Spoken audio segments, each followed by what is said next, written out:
And good morning to everyone. Thursday. Hope you're having a wonderful day. And for those that were up early at 5, I did make a typo and put it was going to be 92 instead of 62. Got that corrected. Appreciate the notes on that. Sometimes I just don't see the numbers. I sure missed that one. But yeah, today's high is going to be 62. Right now, you would not know it. It is bitter cold outside as we're sitting at below freezing right now, 31. It could be even colder where you are. As a matter of fact, I know it is. As you go north anywhere of Key Field, you'll find that temperatures drop. Let's go over the radar and just take a look at some of these temps. Maybe you've got them at your house, a thermometer that shows it, but I've even seen some 28s mentioned there. Philadelphia, Terry Ray, 28 degrees there. As we look at, let's pull this up where you can see this. This is radar here in Meridian at Key Field, 31. As you go to NAS Meridian, 30. Columbus Air Force Base, 27. Over to Tuscaloosa Airport, we're looking at 30 degrees. As we go west to Jackson International, 34. But all up through there, cold, cold, cold. Even Hattiesburg showing a cool 31 below freezing this morning. That is downright cold. I don't care how you are.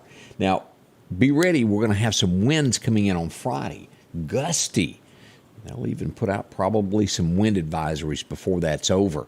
As we look across here to the state line and we move into Alabama right there, that's showing in Demopolis, Alabama, 29 degrees. Cold. You're getting to that point where you can have pipes frozen there. You can at 31, but the further it goes, the more chilling it can be. And remember this, although we have these 62 days like today, nights like this, pets and animals, they need a little extra. They want to be warm just like you and I. So keep that in mind. Do what you can to help out someone, whether it's a pet or maybe a neighbor that needs a little extra blanket or something, whatever the case may be. But that's how cold it is right now. I hope you're feeling well and your day has started out wonderful, refreshed you feel. We had a couple accidents last night on the interstate system out in the Lost Gap community. An accident happened with injuries there at mile marker 127. Also out in the Russell community around the exit 161. Volunteer fire departments were busy in the overnight hours. Hopefully everyone will be okay, but there were 2 accidents in our area. And I'm seeing this, and we'll talk more about this morning beginning at 8.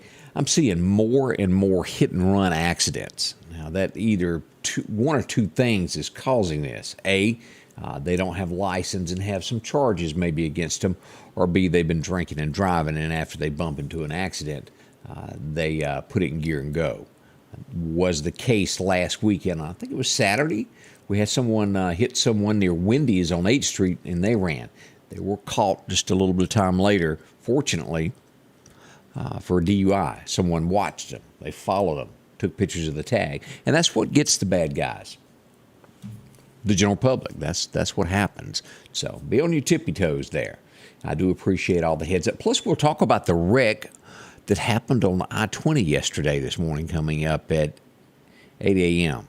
Those are becoming all too often right there near the airport exit. Had another one there. This time it was in the eastbound lane before you got to the exit there on the 65th Avenue Bridge.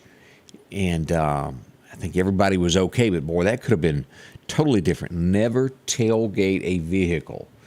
If yesterday doesn't show you that, if you hadn't seen those pictures, we'll show them later this morning.